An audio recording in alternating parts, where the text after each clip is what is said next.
continuamos contemplando a nuestro Señor, contemplando a nuestro Maestro crucificado, atentos a lo que el Señor quiere decirnos desde la cátedra de la cruz. Ahí ha querido levantar el Señor su asiento, su cátedra, y desde ahí Él, como Maestro, nos enseña el camino de la salvación. Así Moisés también, en el Antiguo Testamento, sobre la montaña, enseñaba al pueblo de Dios los mandamientos de vida, los mandamientos que Dios le había dado para que el pueblo viviese esta alianza con Dios nuestro Señor, de ser su pueblo, de ser su heredad. Nuestro Señor Jesucristo también, lo leemos en el Evangelio de San Mateo, como nuevo Moisés, enseña sobre la montaña y comienza ese gran discurso del sermón de la montaña, inaugurándolo con las 8 bienaventuranzas, como maestro, como el único maestro que nos puede conducir a la vida.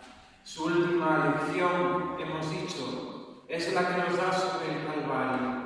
Es la lección más sublime y es la lección última. Así como en nuestra vida cotidiana, las palabras últimas de aquellas personas a las que amamos y que nos dejan y nos dicen algo antes de morir, quedan grabadas en nuestro interior, en nuestra conciencia. Así también las palabras de Cristo, breves, pero todas ellas llenas de una gran profundidad, quedaron grabadas en la conciencia de los presentes y han de estar también grabadas en nosotros. Situémonos en el momento de la crucifixión que dura 3 horas, desde la hora 6ª hasta la hora 9ª. 3 horas de agonía, 3 horas de cruz, 3 horas interminables.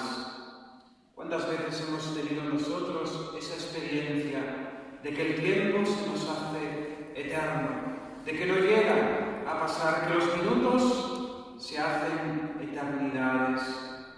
Pensemos en esas 3 horas de dolor de nuestro Señor Jesucristo, dolor físico, dolor psíquico, dolor en su cuerpo, totalmente lacerado, totalmente herido, sangrante por las 5 llagas, en este caso todavía las 4 de sus pies y de sus manos, todavía no había ocurrido la lanzada. Ese dolor físico agudizado por el dolor psíquico de nuestro Señor Jesucristo, la traición, el abandono, el olvido de los suyos. En cambio, esas 3 horas fueron un instante para nuestro Dios, por la viveza de su amor. En las letanías del Sagrado Corazón invocamos a Cristo como corazón de Jesús, horno ardiente de caridad.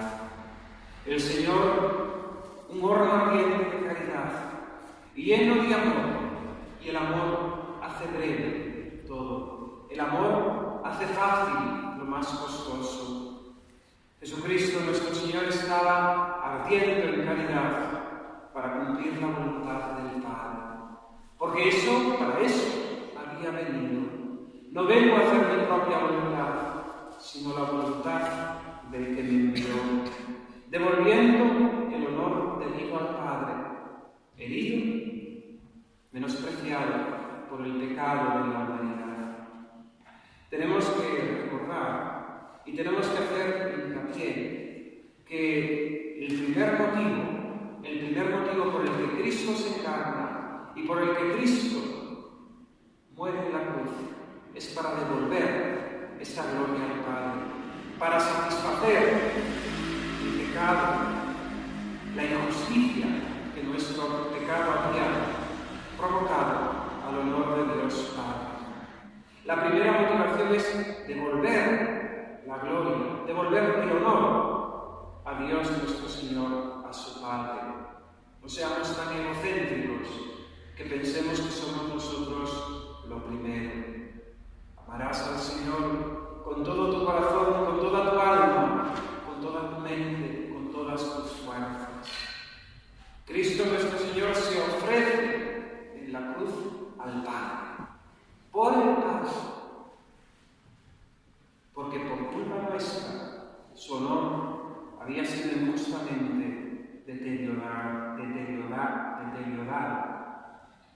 Jesucristo, horno ardiente de caridad, y no entra en contraposición con el amor por nosotros. Amor al Padre en primer lugar, y porque ama al Padre, se entrega por nosotros, para salvarnos a nosotros pecadores. 3 horas de Calvario, 3 horas de cruz, 3 horas de sufrimiento, donde Cristo ejerce su sacerdocio con sus brazos extendidos. Hay otra imagen preciosa del Antiguo Testamento. Ese Moisés con los brazos extendidos, intercediendo por el pueblo, mientras éste se debate en la lucha contra los pueblos enemigos. Era tanto el peso de aquellos brazos que le ponen unas piedras a Aarón y Josué para que pueda sostenerse. Cristo nuestro Señor, atado a la cruz, con sus brazos extendidos, ejerciendo su sacerdocio, su intercesión por nosotros, ofreciéndose, orando, mediando. Sus breves palabras son oración. Padre, perdónales porque no saben lo que hacen. Hoy estarás conmigo en el paraíso. Dios mío, ¿por qué me has abandonado? Sus breves palabras son oración. Su silencio se convierte también en oración, pues quizás es la forma que el Señor ha preferido para su oración. Una oración que continúa perpetuada en cada sagrario, donde Cristo está callado, no dice, está en silencio, totalmente oculto y velado. Una oración de palabra, una oración de silencio, una oración de cuerpo y alma. Pues todo en Cristo es ofertorio, todo en Cristo es víctima, todo en Cristo es altar. Su cuerpo, todo él, su sangre, cada gota de su sangre derramada, es oración, es sacrificio, es intercesión. Llegamos ya cerca de las 3 horas. Se está terminando aquella agonía. El Señor siente cercana ya la muerte y grita: tengo sed. Nos dice el evangelista, después de esto, sabiendo Jesús que ya todo estaba cumplido, para que se cumpliera la Escritura, dice: tengo sed. Había allí una vasija llena de vinagre. Sujetaron a una rama de hisopo una esponja empapada en vinagre y se la acercaron a la boca. Cuando Jesús tomó el vinagre, dijo: todo está cumplido, e inclinó la cabeza y entregó su espíritu. Tengo sed. Es la quinta palabra de Cristo en la cruz. Una sed material. El Señor siente la necesidad física de beber del agua. Era algo natural, lógico.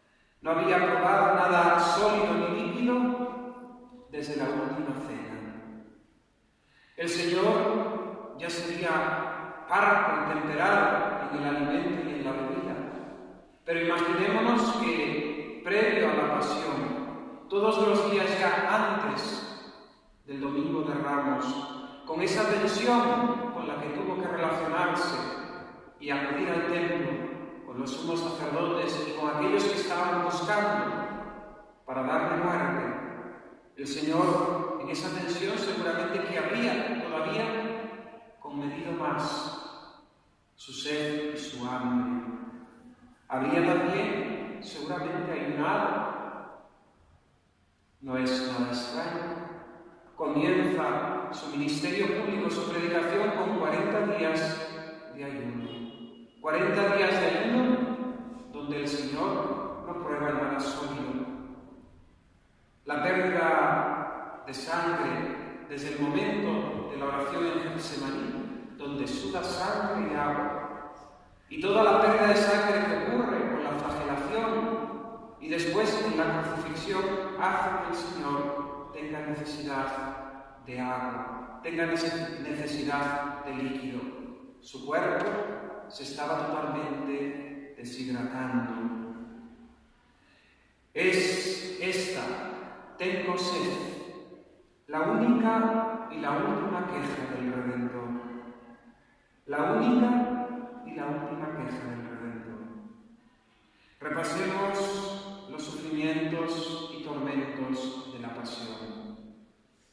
La agonía, el prendimiento, los golpes, la burla, estar colgado en la casa del Sanedrín, la flagelación después del juicio de Pilato, el camino al Calvario, entre golpes, caídas, insultos, risas, mofas. El Señor no se queja. No hay ninguna expresión de dolor. No hay una sola palabra. Y a punto de expirar, el Señor manifiesta su sed. Esto es llamativo y es extraordinario. Todo lo que tiene que pasar, todo lo que tiene que sufrir, y en cambio, ¿qué es lo único que pide? Un poco de agua. Parece ridículo, comparado con todo lo que el Señor ha sufrido ya anteriormente, y solamente manifiesta su sed. Es la expresión de la divinidad de su humanidad. Y esto nos afirma nuevamente en que el Señor se hizo hombre y se hizo hombre de verdad, no en apariencia. No vino como un superhombre ni como un superhéroe. Vino con todas las consecuencias de nuestra naturaleza. Vino con toda la limitación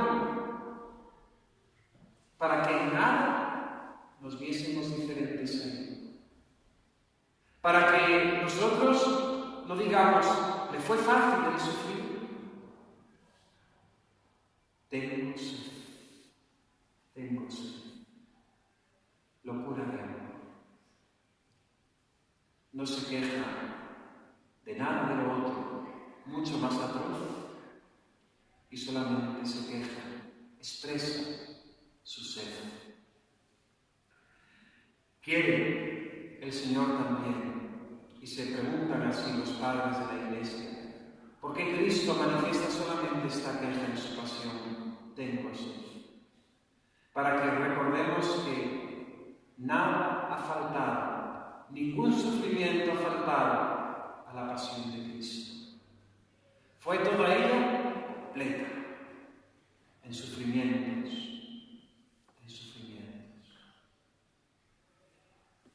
Puede pasarnos por la cabeza que hay situaciones en el mundo, ¿verdad?, que pueden ser mucho más dolorosas que 3 horas de agonía. Pero no nos equivoquemos, porque aquel que sufre es perfecto Dios y perfecto hombre. Y por tanto su dolor es incomparable al de cualquier otra de sus criaturas. No hay hombre que por lo más que sufra en esta vida, sufra lo mismo que Cristo. Solo Él. No faltó nada a la pasión de Cristo. Y el apóstol San Pablo nos invitará a nosotros, cristianos, a completar lo que falta a la pasión de Cristo. ¿Cómo? ¿Cómo es eso? No faltó nada y y tenemos que completarlo. La cabeza, Cristo, ha sufrido todo lo que tenía que sufrir. Y ahora falta que nosotros, miembros de su cuerpo, completemos lo que falta en la pasión de Cristo. En cuanto a la cabeza, en cuanto a Cristo, no falta nada. Su redención ha sido completa. Perfecto. Pero falta que nosotros nos asociemos a su pasión. Esta sed que nuestro Señor Jesucristo siente en la cruz estaba profetizada. Lo hemos leído esta mañana cuando meditábamos la cuarta palabra. Dios mío, ¿por qué me has abandonado? Un salmo que profetiza la pasión de Cristo con un detalle impresionante, un detalle casi exacto. Y ahí en ese salmo se anuncia esa sed de nuestro Señor. Está seco mi paladar, está seco mi paladar. Dios mío, ¿por qué me has abandonado? Como el agua me derramo, todos mis huesos se dislocan, mi corazón se vuelve como cera, se me derrite entre mis entrañas. Está seco mi paladar como una teja. Qué sensación, ¿verdad? Y mi lengua pegada a mi garganta. Tú me sumes en el polvo de la muerte. Una sed profetizada. Y también esa hiel que le dieron y ese vinagre estaba anunciado en los salmos. En el Salmo 69 se nos dice: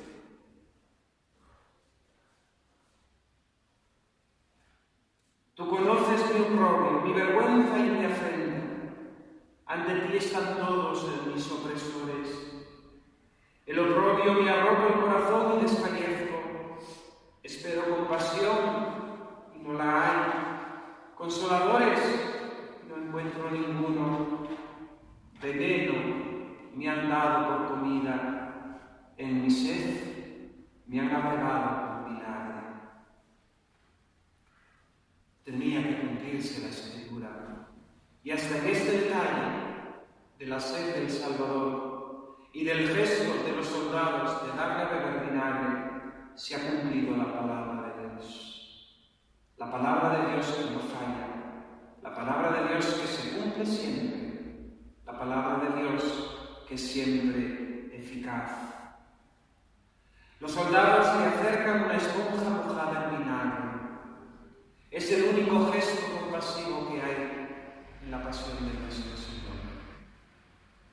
El gesto compasivo por parte de esos soldados que trataban a los condenados a muerte sin piedad alguna y que le acercan un poco de vinagre. Fijaos que no es la primera vez que se lo ofrece.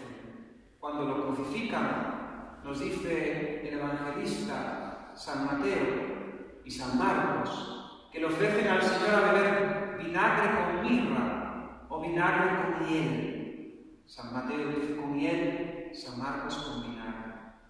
Y nos dice el evangelista que el Señor lo rechazó, que no quiso beber ese líquido que le ofrecían. Esta era una costumbre para los crucificados, era un anestesiante, esa bebida de vinagre con miel, con mirra. Era una forma de mitigar el dolor para aquellos que iban a ser condenados a muerte. Pero Cristo quiere ofrecerse totalmente y no quiere de nada aminorar su sufrimiento. Él no toma esa bebida primera que le ofrecen. En cambio, al final ya, a las 3 horas, ante su grito le ofrecen a beber este vinagre. Nos dice el evangelista San Juan que había un cántaro con vinagre allí. Era lo que tomaban los soldados, una especie de mosto amargo. Y Cristo nuestro Señor lo prueba para que se cumplan las Escrituras, para que todo quede cumplido. Esa sed de Cristo material refleja y es expresión de una sed mucho más grande, la sed espiritual, una sed sobrenatural. La queja de Cristo tiene un sentido más profundo y es la sed interior de su corazón. Tengo sed. ¿De qué tiene sed el Salvador? ¿De qué tiene sed Cristo? Tiene sed de Dios. En el sufrimiento del abandono, lo meditábamos esta mañana, el Señor tuvo que pasar por esa sensación de ser abandonado de Dios. Dios mío, ¿por qué me has abandonado? Cristo desea volver al Padre, por eso tiene sed de Dios. Él mismo lo anuncia, que tiene que volver al Padre, que de Él ha salido y a Él tiene que volver. Salí del Padre y he venido al mundo. Ahora dejo otra vez el mundo y me voy al Padre. Lo expresa esta sed de Dios también de una forma hermosa el Salmo 41. Como busca la tierra corrientes de agua, así mi alma te busca a ti, Dios mío. Mi alma tiene sed de Dios, del Dios vivo. ¿Cuándo podré ir a ver el rostro de Dios? Son las lágrimas de pan día y noche, mientras todo el día me dicen, ¿dónde estás? ¿No se llamó Hijo de Dios? Que venga ahora y que lo libre. Yo lo recuerdo y derramo dentro de mi alma, como marchaba a la tienda admirable, a la casa de Dios, entre cantos de júbilo y alabanza, en medio de la fiesta. ¿Por qué te turbas, alma mía? ¿Por qué desfalleces? Espera en Dios que volverás a alabarlo, en Dios, Salvador peligroso.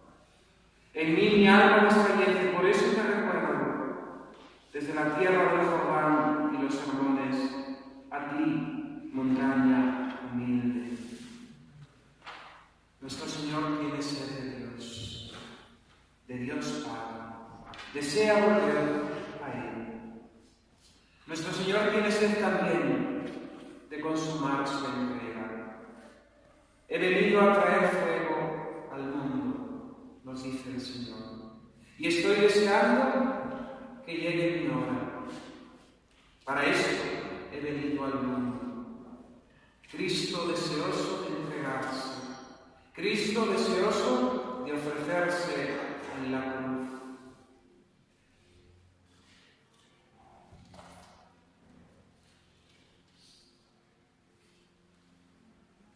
He venido a arrojar un fuego sobre la tierra, y cuánto desearía que ya estuviera ardiendo. Como un bautismo tengo que ser bautizado, el bautismo de su muerte, y qué angustia hasta que esto se cumpla. Es la hora de Cristo, esa hora de la que nos habla en Caná de Galilea cuando la Virgen Santísima le pide el primer milagro. No tienen vida. Mujer, ¿qué a ti y a mí? No ha llegado todavía mi hora. Y el Señor realiza ese primer milagro para mostrarse como esposo del alma, llamado a realizar esa conversión de nuestra agua en vino, que mediante la gracia hace hacernos a nosotros divinos, comunicarnos la misma vida de Dios. La hora de Cristo que marcará un nuevo comienzo, una nueva relación con Dios nuestro Señor. Lo tenemos en esa conversación con la mujer samaritana, Cuando el Señor llega al pozo de Siquem de Jacob y le pide a aquella mujer agua, dice el Señor: llegará la hora que ni aquí ni en Jerusalén se dará culto a Dios, sino que el culto a Dios se dará en espíritu y en verdad. La hora de Cristo, esa hora adelantada en Caná, es la hora manifestada también a través de sus obras, pues Cristo hace presente el reino de Dios en medio de nosotros. En verdad os digo, llega la hora, ya estamos en ella, en que los muertos oirán la voz del Hijo de Dios, y los que la oigan vivirán. Porque como el Padre tiene vida en sí mismo, así también le ha dado al Hijo tener vida en sí mismo, y le ha dado poder para juzgar, porque es Hijo del hombre. Llega la hora, ya estamos en ella, en que los muertos oirán la voz de Dios, y los que la oigan tendrán vida, vivirán. Estos muertos somos nosotros, los hombres. El pecado provoca en nosotros la muerte de la vida espiritual. Y solamente a la voz de Cristo podemos vivir. Solamente a la voz de Cristo, que nos perdona del pecado, podemos tener vida en nosotros. La hora de Cristo, que se consuma en su pasión, se adelanta en Caná, se realiza a través de sus obras y se consuma en la muerte, en la cruz, en la hora del Calvario. El Señor nos lo dice: si alguno me sirve, el Padre me honrará. Ahora mi alma está turbada. ¿Y qué voy a decir? Padre, líbrame de esta hora. Pero si he llegado hasta ahora para esto, Padre, glorifica tu nombre. Es la oración de Cristo antes de su pasión. Su alma se siente turbada, pero está decidida a entregarse, porque esta es su hora, la hora que el Padre le ha preparado. Su hora ha querido ser adelantada por sus enemigos. Nos dice muchas veces el evangelista San Juan que buscaban para prenderlo, pero Jesús se escabullía. Era capaz de librarse de sus enemigos, y anota el evangelista porque todavía no había llegado su hora. Pero la hora de Cristo tristemente también coincide con las horas de las tinieblas, las horas del maligno. Él dirá: ahora es vuestra hora, y la hora de las tinieblas.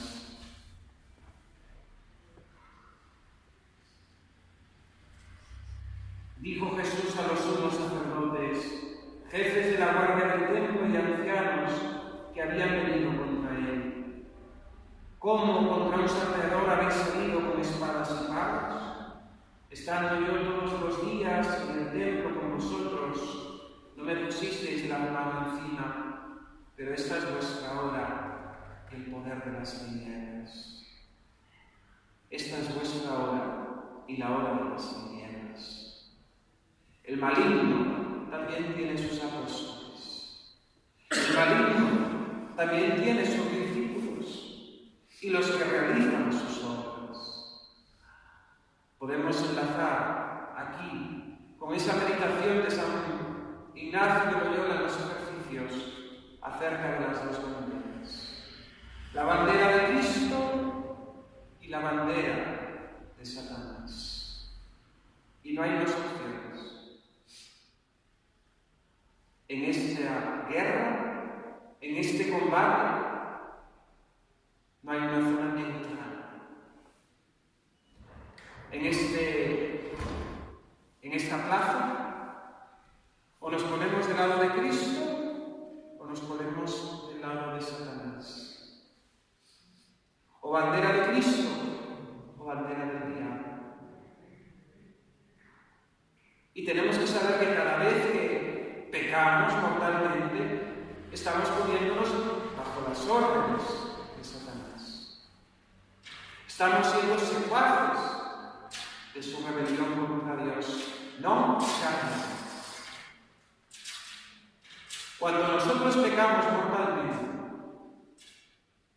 estamos diciendo también a Dios, no sangre. Quiero servir al maligno, a Satanás. Y esto es así de grave. Y por tanto, cuando estamos en pecado mortal, estamos bajo el dominio de Satanás. ¿Os extraña que haya lo que hay en el mundo? No. Porque el maligno hace las obras más abominables. Todos crímenes que existen, no los extrañemos. Las almas están dominadas y están bajo las órdenes de Satanás, porque han renunciado a vivir bajo el dominio de Cristo. Han renunciado a ser siervos de Jesucristo. Y por eso la Iglesia nos llama constantemente a la conversión y nos llama a estar atentos, a no permanecer en el pecado. Y hay una tentación que podemos tener, y es la de, un poquito más, ya confesaré mañana. ¿Y si hoy te piden cuentas? ¿Y si hoy, como aquel ingenuo rico del Evangelio que tuvo tan buena cosecha y que se iba a dedicar a descansar, en aquella noche se le pidieron cuentas? ¿Qué?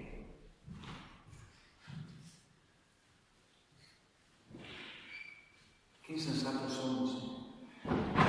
Y además no sabemos qué es el problema. Lo sabemos. Pero nos hacemos los tontos. Que está en juego nuestra eternidad. Que está en juego nuestra salvación. Bandera de Cristo, bandera de Satanás. Esta es nuestra hora y la hora de las tinieblas. Esta hora de Cristo nos enseña también la disposición que él tenía.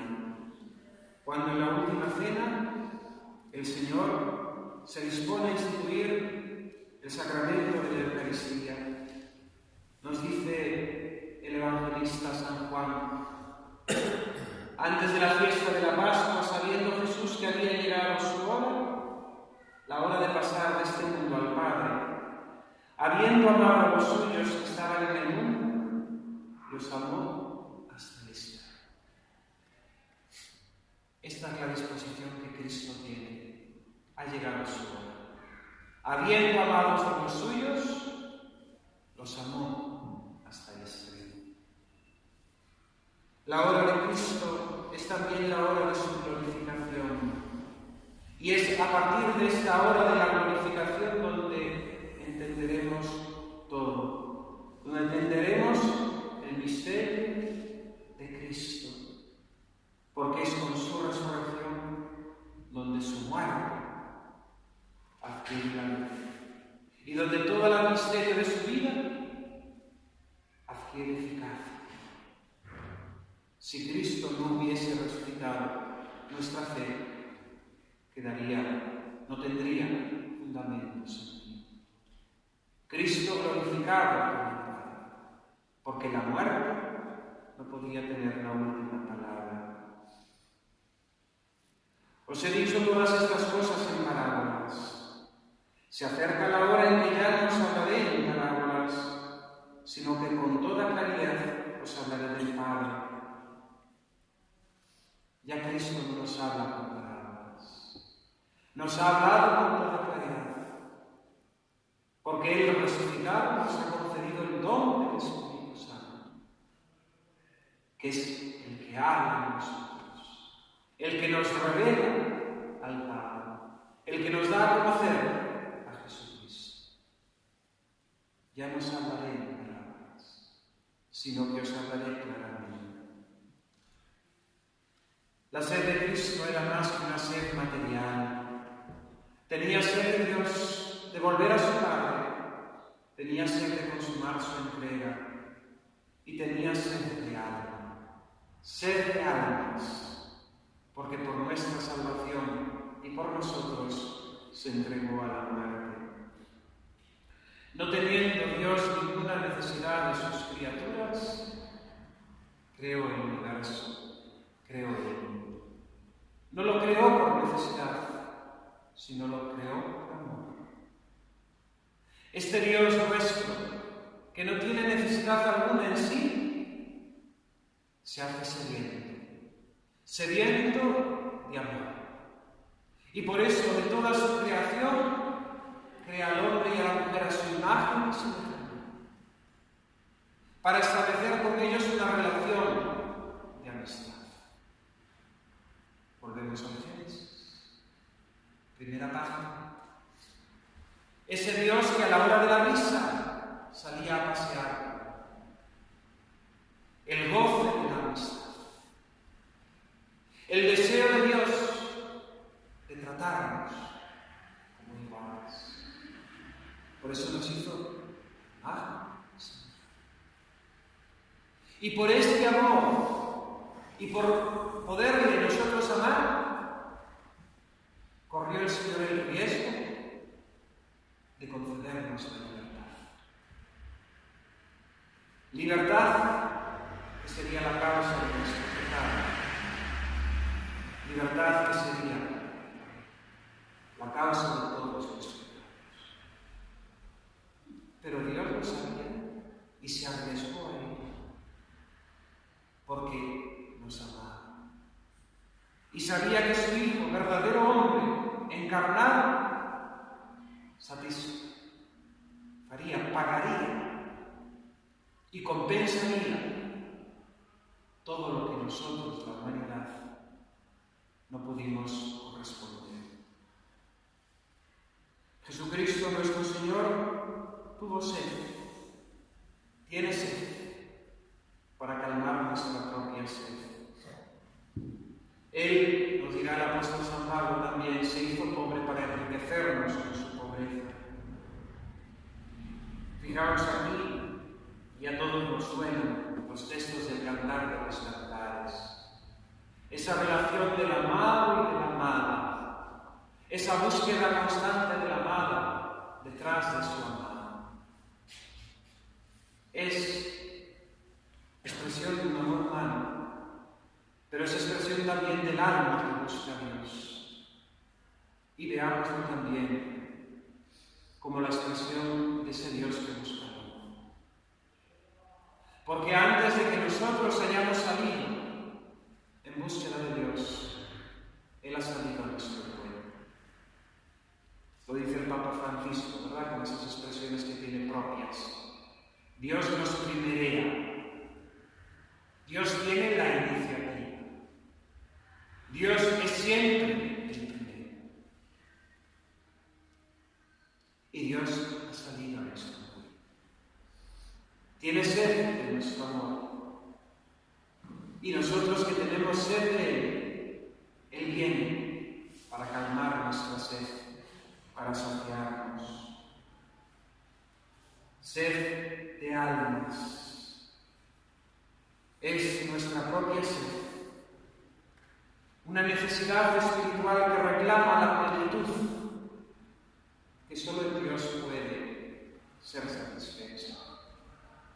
La sed que tiene el hombre, la sed que sentimos, ese ansia y ese sentimiento de insatisfacción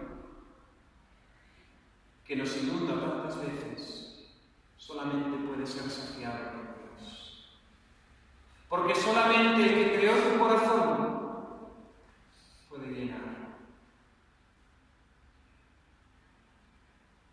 Podemos buscar sucedáneos, pero nunca será auténtico. nunca saciará plenamente. Y esta es una experiencia universal, que todos en mayor o menor medida sentimos. Esa sed de felicidad, esa sed de eternidad, esa sed en definitiva de Dios. Y en cuanto vamos aumentando en años, y en cuanto nos vamos desencantando de las seducciones de la vida, nos vamos dando cuenta de que solo Dios. Tantas veces nos equivocamos poniendo nuestro amor en las criaturas. En definitiva, nuevamente el pecado. Aversión a Dios, conversión a las criaturas. Nos olvidamos de Dios y ponemos nuestro corazón en lo creado. En vez de utilizar, como tantas oraciones dicen en la liturgia, que nos sirvamos de las cosas creadas para llegar al Creador, que nos sirvamos de ellas, no que pongamos nuestro fin en ellas. Y en cambio ponemos nuestro fin en ellas. Solo podemos amar de dos maneras. Podemos amar a Dios hasta el desprecio de las criaturas. O podemos amar a las criaturas hasta el desprecio de Dios. Y aquí, nuevamente, blanco y negro. No hay zona neutra. Aquí no vale una vela a Dios y otra al diablo. El amor exige exclusividad. Y el amor a Dios es solamente a Dios. Amarás a Dios sobre todas las cosas. Cosas, personas, sobre ti mismo. Y mientras no lleguemos a este grado de la caridad, nuestro amor no es verdadero. ¿Qué amo? ¿Dónde tengo puesto mi amor? ¿A qué estoy aficionado? ¿Dónde me deleito? ¿Amo a Dios sobre todas las cosas?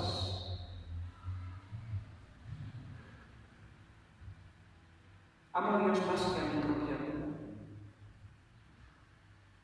Ahora mismo estaría dispuesto a dar mi vida si me la metieran en el martirio.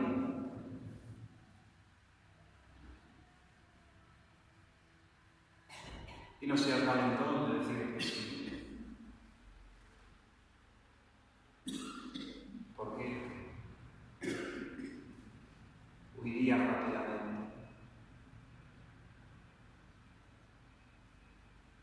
¿Cómo es mi amor a Dios? ¿Total? ¿O a medias? ¿O un poquito? Dios en Jesús ambicioso quiere todo nuestro corazón.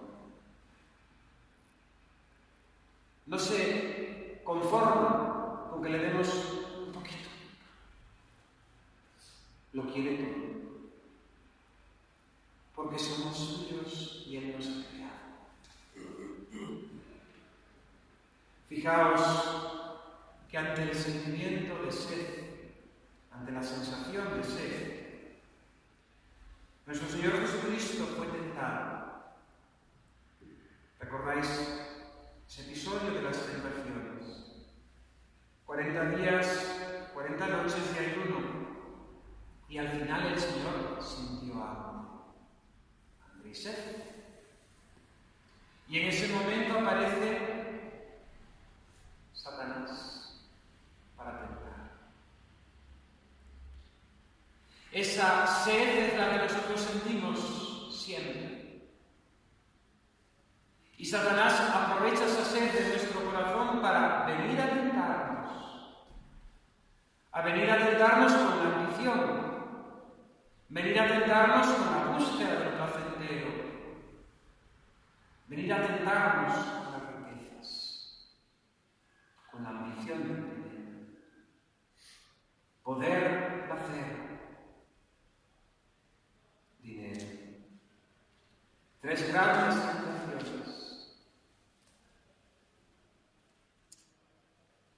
en el momento de nuestra sed.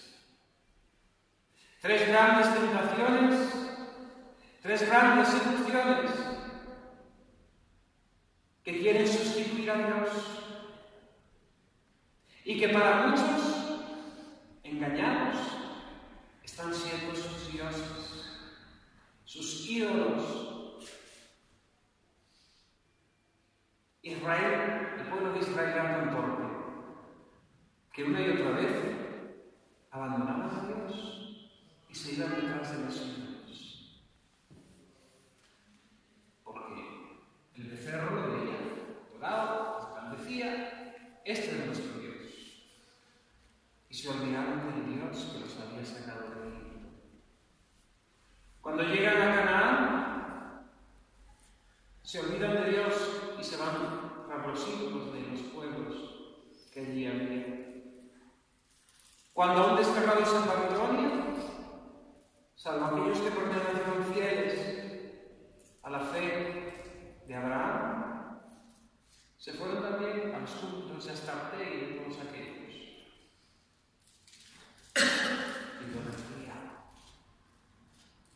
Aquellos judíos del tiempo de Jesús eran otros idolatras, de su raza, de su independencia, pagaban el tributo a Roma, que les dejasen ser, pero no era por amor a Dios,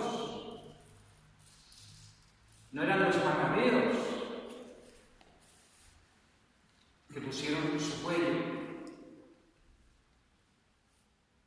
por la fe en el Dios vivo y renunciaron a sacrificar a los dioses griegos, ¿no? Los del tiempo de Jesús era mantener su chiringo, su negocio, su situación de bienestar. Tres tentaciones en las que nosotros podemos caer y que están continuamente llamando a nuestra puerta. Tentación de la ambición, de ser, de aparentar, de estar por encima. Tentación del placer, de tener una vida cómoda, de darle a nuestro cuerpo todo lo que pida y más, de buscar en la sensualidad nuestra felicidad, en el comer, en el desear.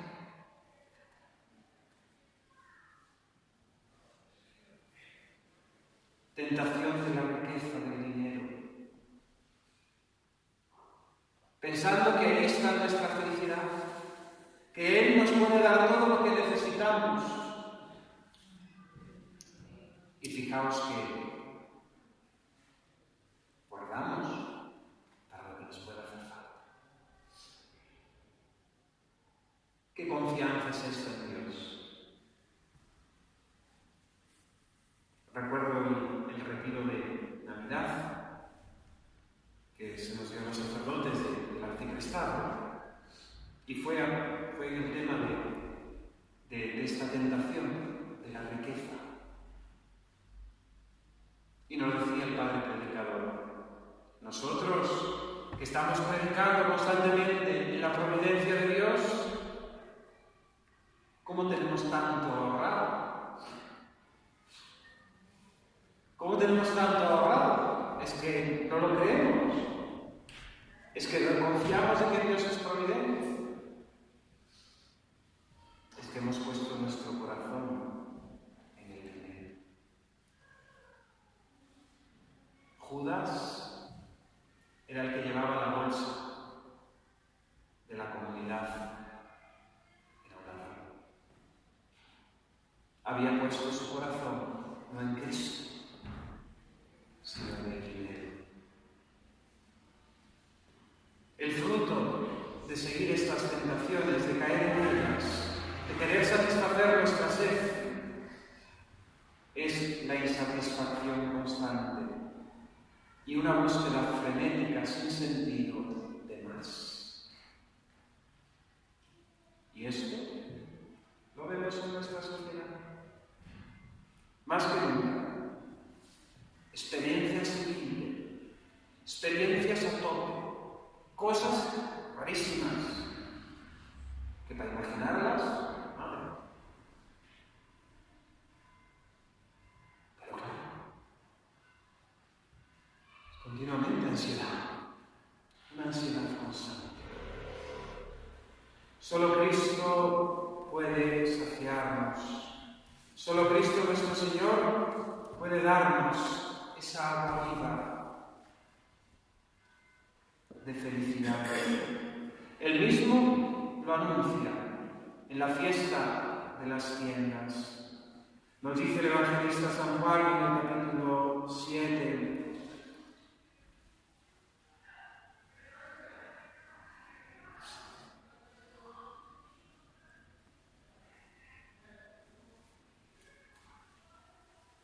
El último día de la fiesta, el más solemne, Jesús se puso en pie y gritó: si alguno tiene sed, venga a mí y beba el que cree en mí. Como dice la Escritura, de su seno correrán ríos de agua viva. Y esto lo decía refiriéndose al Espíritu que iban a recibir los que creyeran en él, porque aún no había Espíritu, pues todavía Jesús no había sido glorificado. El que tenga sed, venga a mí, y todos tenemos sed. Y en nosotros sed. Por tanto, venid a mí, acudid por agua a Cristo, fuente de agua viva, porque solamente Él puede saciar nuestra sed. Solamente Él puede colmar nuestros anhelos y nuestros deseos más profundos. Ese grito de Cristo en la cruz, tengo sed, está relacionado también con otro episodio. Esa conversación con la samaritana. El Señor llega cansado, se sienta junto al pozo y le pide a aquella mujer: dame de beber. Dame de beber. Nosotros solamente podemos saciar nuestra sed dando a nosotros de beber. Y este dando de beber es amando a Cristo. Por eso Él nos grita desde la cruz: tengo sed, para que le amemos. Amemos de verdad, con esa totalidad de lo que somos y tenemos. Solamente podemos saciar nuestra sed dando de beber. Y ese dar de beber es amar a Dios y amar al prójimo, el mandamiento nuevo. Tuve sed y no me disteis de beber. O tuve sed y me disteis de beber. Según del lado que nos situemos, según la especie de animal que querramos ser, cabras, ovejas. Somos ovejas del Señor, somos su rebaño, demos de beber, saciemos nuestra sed en la fuente viva que emana de su costado. Cristo, abierto por la lanza, y de su costado mataron sangre y agua. Bebamos de esa fuente que se nos da a través de los sacramentos, que es la gracia y la misericordia. Y demos también nosotros de beber a quien nos pide un vaso de agua. Y demos de nosotros de beber también a Cristo, sediento de nuestro amor.